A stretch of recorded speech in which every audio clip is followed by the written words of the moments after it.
Hey my listeners, कैसे हैं आप सब।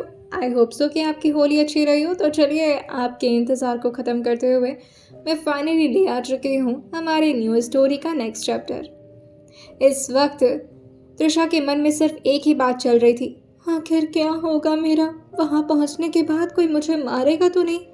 जब मेरा घूंघट उठेगा और सब लोग देखेंगे कि मृदुलती की जगह पर ये डॉक्टर त्रिशा आ गई है। ओ सॉरी भगवान जी, मेरा मतलब त्रिशा ही। बट त्रिशा आ गई है तो त्रिशा को मार तो नहीं पड़ेगी ना। और फिर इस वक्त वो अविनाश की तरफ एक बार अपने घूंघट के पीछे से देखती है, जो कि बहुत ज़्यादा सीरियस लग रहे थे। और वो गाड़ी के बाहर की तरफ देख रहे थे। ये देखते हुए त्रिशा जो मुंह बनाते हुए कहती है, कितने उल्लू हैं ये इंसान।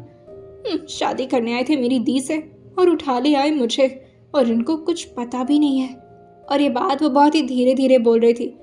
वहीं अविराज जो कि हल्का सा अपने मन में स्माइल करते हैं और फिर उस लड़की की तरफ जैसे ही देखे थे तुरंत ही त्रिशा ने अपने चेहरे को दूसरी तरफ घुमा लिया था और साथ ही अपने घूंघट को भी काफ़ी ज़ोर से पकड़ लिया था कि कहीं उसके घूंघट को कुछ हो ना जाए और गलती से भी उसका चेहरा दिख ना जाए, वरना अविराज भी उसके साथ क्या करेंगे इसका कोई अंदाज़ा नहीं था त्रिशा को।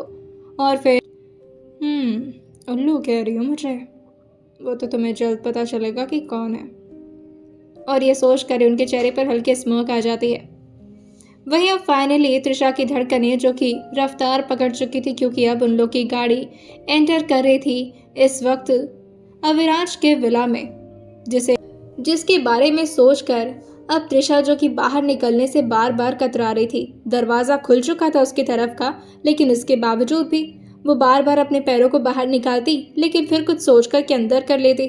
उसको इस तरह करता देख करके नूर जो हैरानी से कहती है, क्या हुआ भाभी, आप क्या बाहर नहीं आओगे। आई नो अभी अभी आपकी शादी हुई है और आपको डर लग रहा होगा, पर बाहर तो आना। लेकिन उससे पहले ही नूर को साइड करते हुए युग जो आकर के गाड़ी के अंदर झांकते हुए कहता है, अब आप भी जाओ ना भाभी, ऑप्शन नहीं है आपके पास बचने का। वैसे भी मैं बोल दूंगा भाई से आपके साथ थोड़ा सॉफ्ट रहें। लेकिन पीछे से उसको वीर खींचते हुए कहता है, पागल है क्या तू, भाई से पिटेगा। अविराज जो दूसरे साइड अब आ चुके थे और अपना हाथ खुद ही आगे बढ़ा करके त्रिशा के हाथ को अपने हाथों में पकड़ते हुए कहते हैं, बाहर निकलो। उनका इतना बोलना हुआ था कि त्रिशा मुंह बनाते हुए अब फाइनली अपने कदमों को बाहर की तरफ निकाल चुकी थी, लेकिन अभी भी जहां एक हाथ उसका विराज के पास था, दूसरे हाथ से उसने घूंघट को यूं ही पकड़ा था ताकि गलती से भी उसका घूंघट खुल ना जाए। अब धीरे धीरे करके वो आगे बढ़ रही थी, लेकिन जहां उनके गेट पर गाड़ी रुकी थी उसके अंदर जाते जाते काफी वक्त लग जाता, जिस स्पीड से भी त्रिशा चल रही थी उसके कदम चिड़िया के कदम की तरह हो गए थे। बस धीरे धीरे वो चल रही थी और कोशिश कर रही थी कि बस ये वक्त जैसे तैसे करके बीत जाए और वो बच जाए।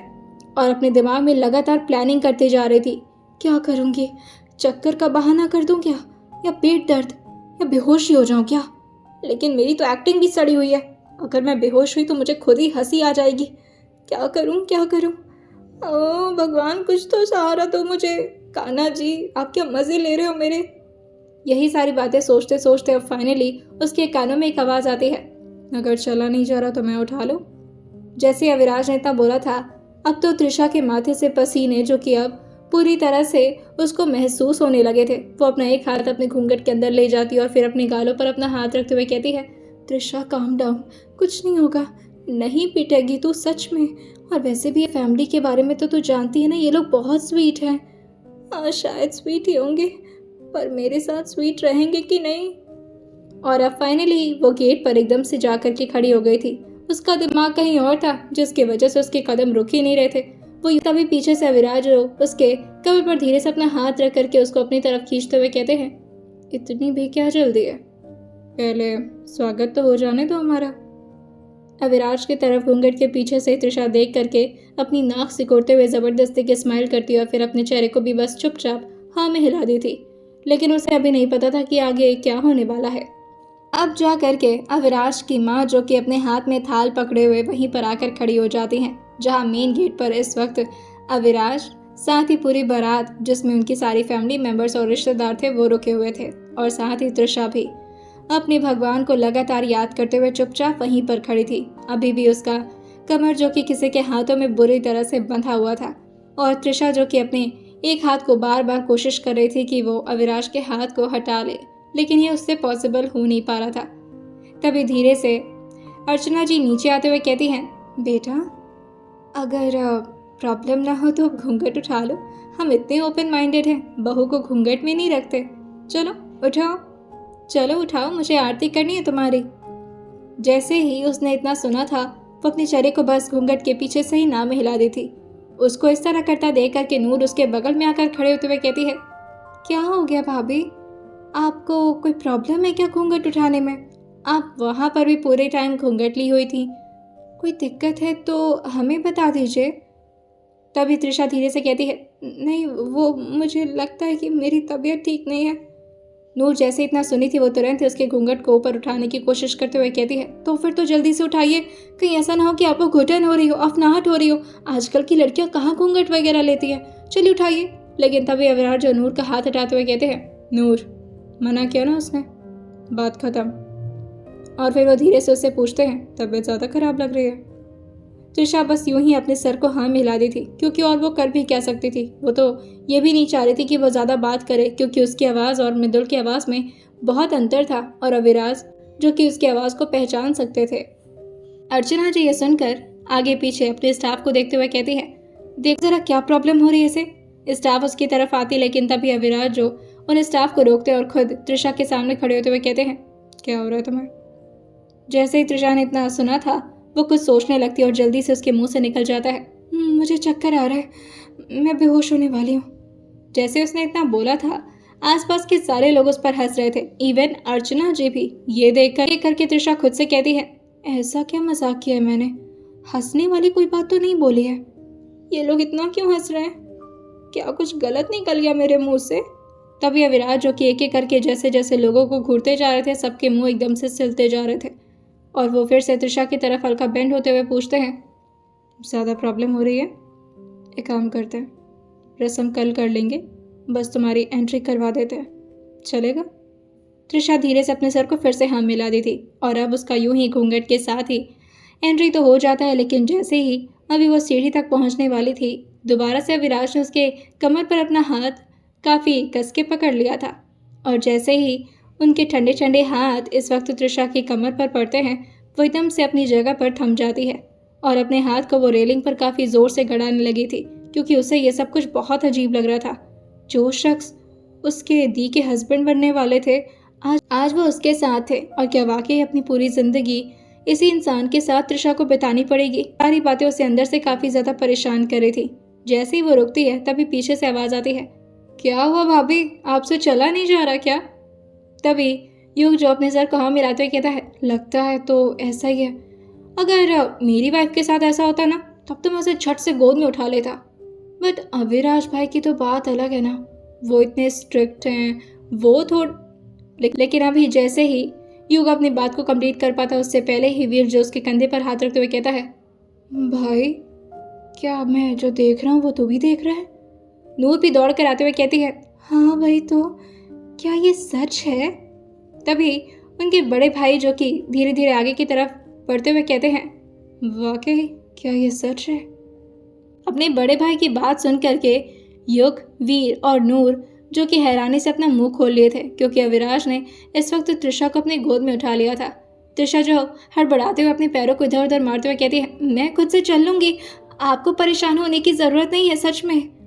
लेकिन तभी धीरे से उसके कानों में हल्की आवाज़ पड़ती है, जब मैं तुम्हें उठाने के काबिल हूँ तो तुम्हें परेशान होने की क्या ज़रूरत है, और वैसे भी तुम तो मेरी जिम्मेदारी हो, और जिम्मेदारी उठाने में मुझे कोई तकलीफ़ नहीं है। और ये बोल करके वो धीरे धीरे आगे बढ़ने लगे थे। तभी त्रिशा खुद से कहती है, ये क्या कर रहे हैं, मुझे ऐसे नहीं रहना, मैं क्या करूं क्या करूं क्या करूं? और फिर वो खुद से कहती है, ओह नो, अब क्या ये मुझे अपने कमरे में लेकर जाएंगे? और ये बात उसने थोड़ी तेज़ आवाज़ में पूछ लिया था, जैसे कि वो भूल गई हो कि आसपास उसके बहुत सारे लोग हैं। हाँ, ये बात तो सही थी कि नीचे खड़े सारे लोगों ने तो ये बात नहीं सुनी थी, लेकिन ऑब्वियसली अविराज तो ये बात सुन ही गए थे। और तभी उसकी बातों का जवाब देते हुए कहते हैं, नहीं तो क्या तुम्हें इस वक्त गार्डन में लेकर जाऊंगा? त्रिशा जो जोर जोर से अपने हाथ पैरों को पटकते हुए कहती है, मुझे नीचे उतारिए, प्लीज़ प्लीज़ उतारिए ना। तभी अविराज जो उसके कमर को और जोर से अपने उंगली से जैसे ग्रैब किए थे त्रिशा, जो कि एकदम से मचल कर रह जाती है, और उसको शांत करते हुए कहते हैं, चुपचाप से यूं ही मेरे गोद में पड़ी रहो, वरना खामखा मुझे गुस्सा आ जाएगा। जैसे ही अविराज ने अपनी बातों को कंप्लीट किया था, त्रिशा चुपचाप शांति से अपने घूंघट को पकड़ लेती है, क्योंकि उसका घूंघट हल्का हल्का उठने लगा था और उसके होंठों तक पहुंच चुका था। वो फिर से उसे खींच करके नीचे तो कर ली थी, लेकिन अब दरवाजे जो कि खुल चुके थे और कमरे के अंदर उन लोग की एंट्री भी हो चुकी थी, जो कि बहुत ज़्यादा ठंडा और बहुत ही ज़्यादा शांत था। फाइनली त्रिशा और अविराज कमरे में पहुंच चुके थे, जहां त्रिशा को बहुत ही ज़्यादा अजीब महसूस हो रहा था। ये ठंडा सा कमरा, अजीब सा एहसास, और होता भी क्यों ना, पहली बार वो किसी और के कमरे में इस तरह एंटर हुई थी, और वो भी किसी का बेडरूम जो कि नीचे के माहौल से बिल्कुल अलग लग रहा था, जैसे कि ये पूरा विला बिल्कुल अलग तरीके से डिज़ाइन किया हो और ये बेडरूम उससे बहुत ज़्यादा मुख्तलिफ। तभी धीरे से वो सॉफ्ट बेड पर जाकर के बैठ जाती है, जो कि अविराज ने उसे बड़े प्यार से और आहिस्ता से बिठाया था, और उसके घूंघट को अभी वो खोलते, लेकिन उससे पहले ही वो अपने हाथों को पीछे करते हुए कहते हैं, इतनी आसानी से नहीं, आपकी खूबसूरती देखने के लिए थोड़ा इंतज़ार तो मैं कर ही सकता हूँ ना। मैं नहा कर आता हूँ, तब तक खुद को तैयार कर लो। उसके होंठ कांप रहे थे और उसका घूंघट उसके होंठों से हल्का ऊपर हो चुका था, जिसकी वजह से अविराज को उसके होंठ तक तो दिख गए थे, जो कि कांपते हुए बड़े प्यारे लग रहे थे। अविराज अपने हाथों को कैसे कंट्रोल कर रहे थे और साथ ही अपनी नीयत को यह सिर्फ उन्हें पता था। वो धीरे से कहते हैं, इतना क्यों डर रही हो? बाहर की हालत से तो नहीं लग रहा था कि तुम मुझसे इतना घबराने वाली हो। अब तो मैं अकेले हूँ तुम्हारे पास, अभी भी घबराहट हो रही है। वैसे हो क्यों रही है? मेरे करीब आने से तो नहीं? जैसे ही इतना बोल करके अविराज उसके चेहरे की तरफ झुक रहे थे, त्रिशा को समझ में आ रहा था कि हाँ, शायद ये डर इसी बात का है कि ये शख्स उसके करीब आते जा रहे हैं, और वो कभी किसी भी लड़के के इतने करीब आई नहीं थी। उसने तो सिर्फ अपनी पढ़ाई पर ध्यान दिया था, क्योंकि वो अपने माँ पापा को हमेशा खुश रखना चाहती थी, और जैसा उसके माँ पापा कहते थे वही उसके लिए पत्थर की लकीर होती थी। वो हल्का हल्का पीछे सरकने लगती है, लेकिन तभी अचानक अविराज का हाथ जो कि उसके थाई पर पड़ गया था, और काफ़ी सख्ती से कि वो अपनी जगह से टस से मस न हो पाए। तभी प्यार से उसके कानों के पास एक आवाज़ आती है, बस थोड़ा सा इंतज़ार करो, उसके बाद तुम्हारे इस डर को मैं खौफ में बदलता हूँ। शावर लेकर आ रहा हूँ, सांस ले लो तब तक। और ये बोल करके वो वार्डरोब की तरफ जाने लगे थे, और उसे खोलते हुए धीरे से पीछे मुड़ते हुए कहते हैं, पता चले जब मैं वापस आऊँ तो मैं सांस लेने का भी मौका ना मिले। और ये बोल करके वो हल्का सा स्मर्क करते हुए अपने टॉवल को लेकर के बाथरूम के अंदर चले गए थे। त्रिशा जल्दी से खड़ी होती है और फिर सबसे पहले तो बाथरूम की तरफ चेक करती है, जो कि जिससे अब दरवाजे के बंद होने का भी एहसास हो गया था। वो जल्दी से सबसे पहले तो अपने घूंघट को अपने चेहरे से हटाई थी, और उसका चेहरा जो कि डर के मारे और शायद अजीब से एहसास के मारे पूरी तरह से अब पसीने से लथपथ हो गया था। वो जल्दी जल्दी खुद को शीशे में देखती है और फिर अपने दिल पर अपना हाथ रखते हुए कहती है, शांत हो जाओ त्रिशा, प्लीज़ प्लीज़ शांत हो जाओ। अगर तुमने इस वक्त कुछ तरीका नहीं ढूंढा ना, तो पता नहीं ये शख्स क्या करेगा। अब मैं क्या करूं? अगर इन्हें पता चला कि मैं मृदुल दे नहीं त्रिशा हूं, तो ये लोग तो मुझे पक्का बहुत मारेंगे। क्या करूं? लेकिन तभी उसे अपना घूंघट नजर आता है, और फिर वो खुद से कहती है, जिसने मुझे अब तक बचाया है, क्या वो मुझे एक और बार नहीं बचा सकता? और फिर उसका ध्यान जाता है यहाँ की खिड़की पर, जो कि हल्का सा खुला हुआ था, और ये देख करके त्रिशा अपने दिमाग में कुछ तो खुरापात सोचती है, जिससे उसके भी चेहरे पर अब प्यारी सी स्माइल आ गई थी। और फिर वो भगवान का नाम लेती और बस अपने दिमाग में जो प्लान आया था उसे तुरंत ही एग्जीक्यूट कर दी थी। लेकिन उसके साथ ही उसने अपने लहंगे के पॉकेट में फ़ोन छुपा रखा था। पहले से ही शायद सब कुछ प्लान कर रखा था उसने भी, कि जैसे उसे मौका मिलेगा वो यहाँ से फुर्र हो जाएगी, और उसने कुछ यूं ही किया था।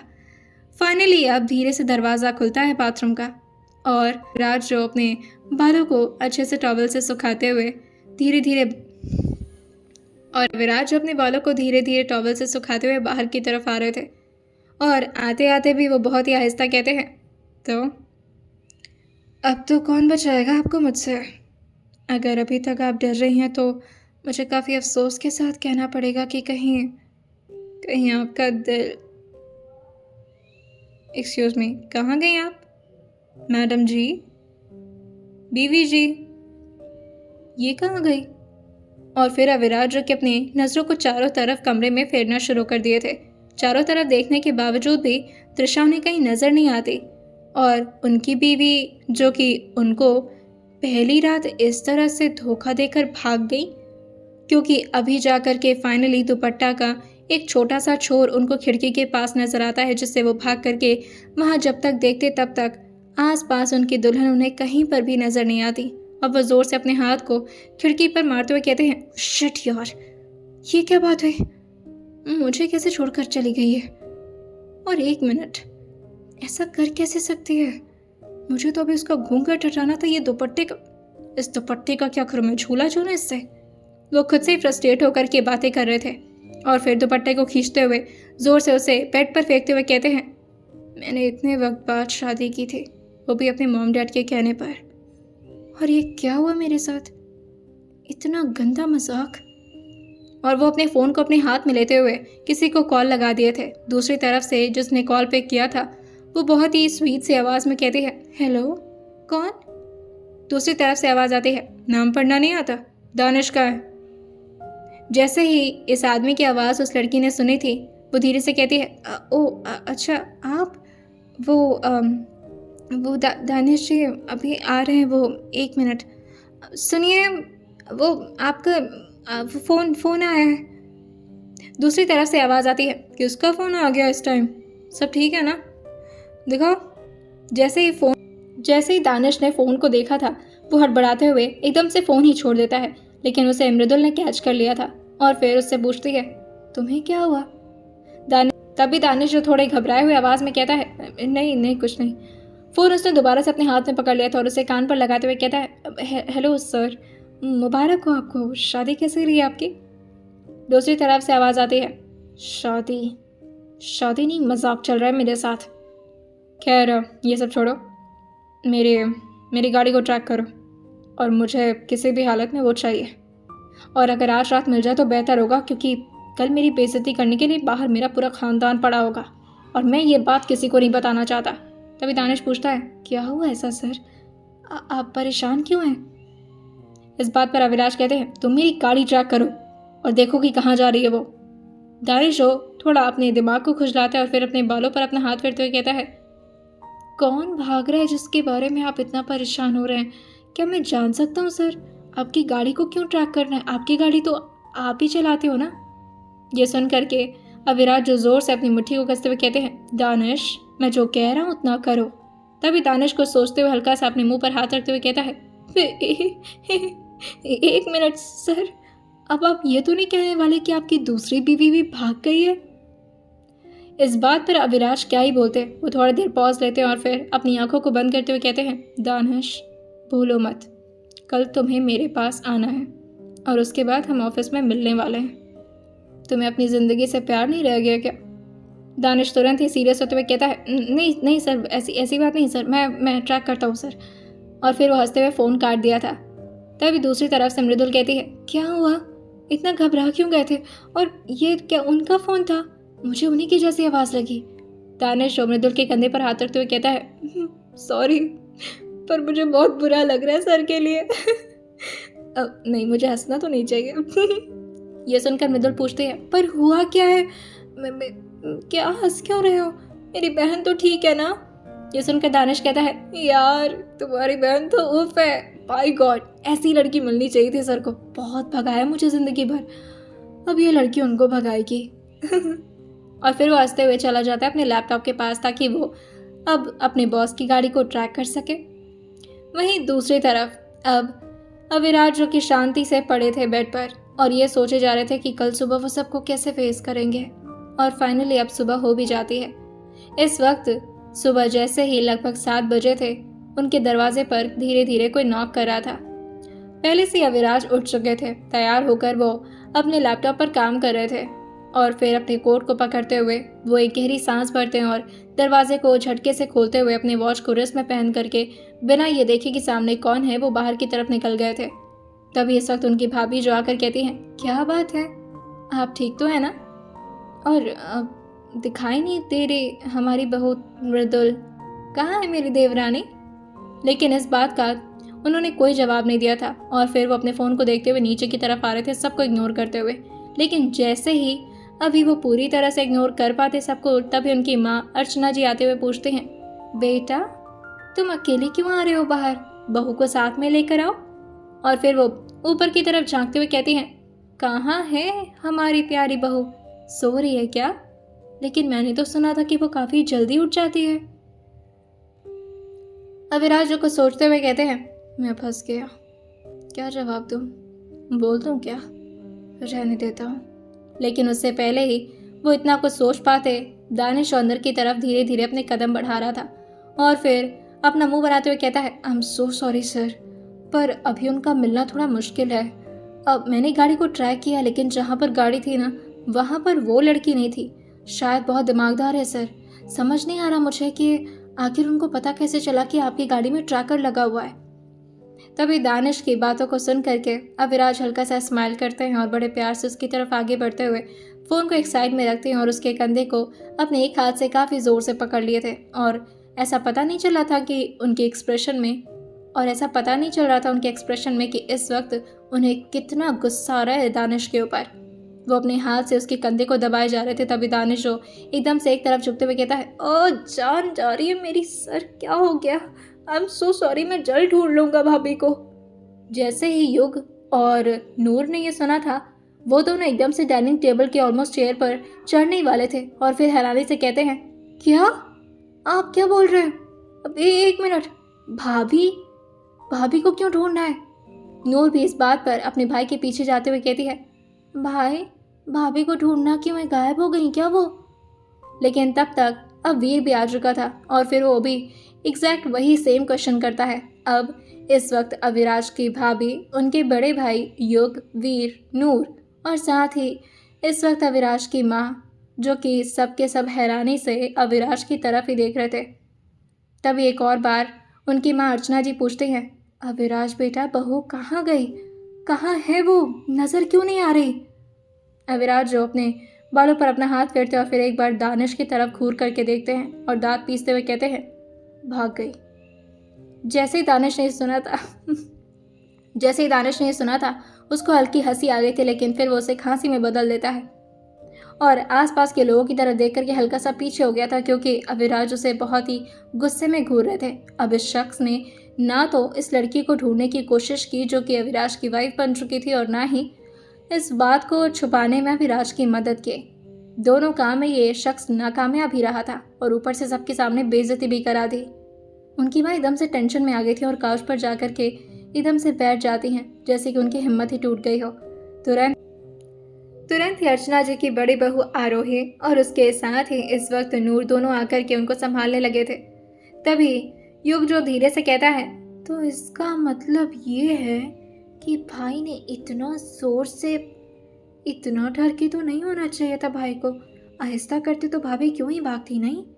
ये सुन करके वीर भी अपने सर को हाँ मिलाते हुए कहता है, हाँ यार, हमारा भाई तो बहुत डर के निकला।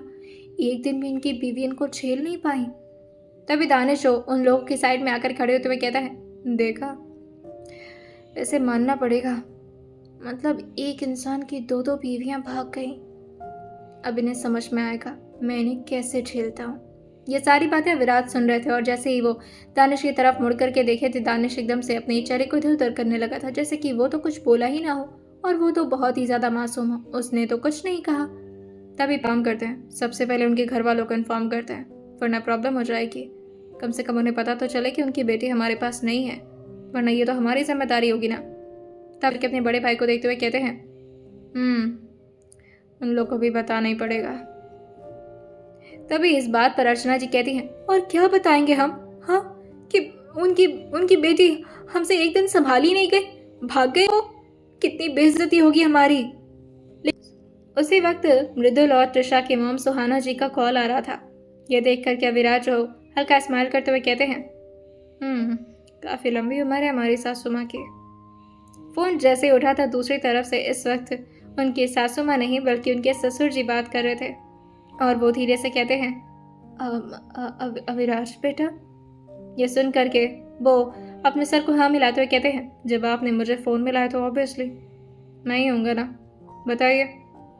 वैसे बताना तो मुझे आपको कुछ, लेकिन उसके बीच में ही तृषा के डैड जो कि धीरे से कहते हैं, वो बेटा हमें आपसे ये कहना था कि हम बहुत शर्मिंदा हैं जो भी कुछ हुआ उसके लिए। अब अविनाश गार्डन की तरफ बाहर निकल गए थे क्योंकि अब उन्हें समझ में आ गया था कि उनके ससुर जी क्या बात करने वाले उनसे। धीरे से तृषा के डैड कहते हैं, अगर हो सके तो हमें माफ़ कर दीजिएगा और प्लीज़ मेरी एक रिक्वेस्ट है आपसे, हमारी बड़ी बेटी की गलती हमारी छोटी बेटी को मत दीजिएगा। ये सुन करके अविनाश को अपने ऊपर ही हल्की सी हंसी आ रही थी और वो हल्का अपने चेहरे को टिल्ट करते हुए कुछ सोच करके हल्का स्माइल करते और फिर पूछते हैं, एक बात बताइए ससुर जी, आपके अपनी बेटियों को मैराथन की प्रिपरेशन करवा रहे थे? ये सुन करके त्रिशा के डैड जो कि कुछ सोच में पड़ जाते हैं और फिर धीरे से नाम में अपना सिर हिलाते हुए कहते हैं, जी क्या क्या मतलब है आपका बेटा? अविराज जो कहते हैं, ये वाली भी भाग गई। जैसे ही त्रिशा के डैड ने ये सुना था वो अपना सर पकड़ते हुए कहते हैं, क्या भाग गई? चलो भगवान का शुक्र है। लेकिन जैसे अविराज ये सुने थे वो अपने गले को क्लियर करते हुए पूछते हैं, क्या कहा आपने ससुर जी? दूसरी तरफ से आवाज़ आती है, नहीं नहीं वो बेटा बहुत बहुत बुरा किया उसने। मैं कोशिश करता हूँ उसे कॉल करने की। आप बिल्कुल भी टेंशन मत लीजिएगा। तभी अविराज कहते हैं, नहीं मुझे क्यों टेंशन होगी, मैं तो बिल्कुल चिल्ड हूँ। तभी पीछे से दानिश जो कहता है, चिल्ड कैसे हो सकते हैं सर, हिस्ट्री में नाम लिख जाएगा आपका। एक दिन में 2 बीवियां भाग गई आपकी, कितना बुरा लग रहा होगा आपको।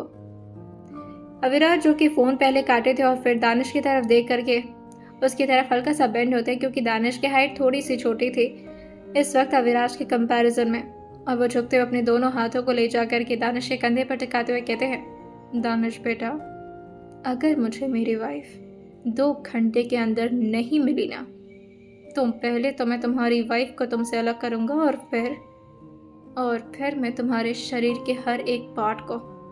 बात समझ में आ रही है?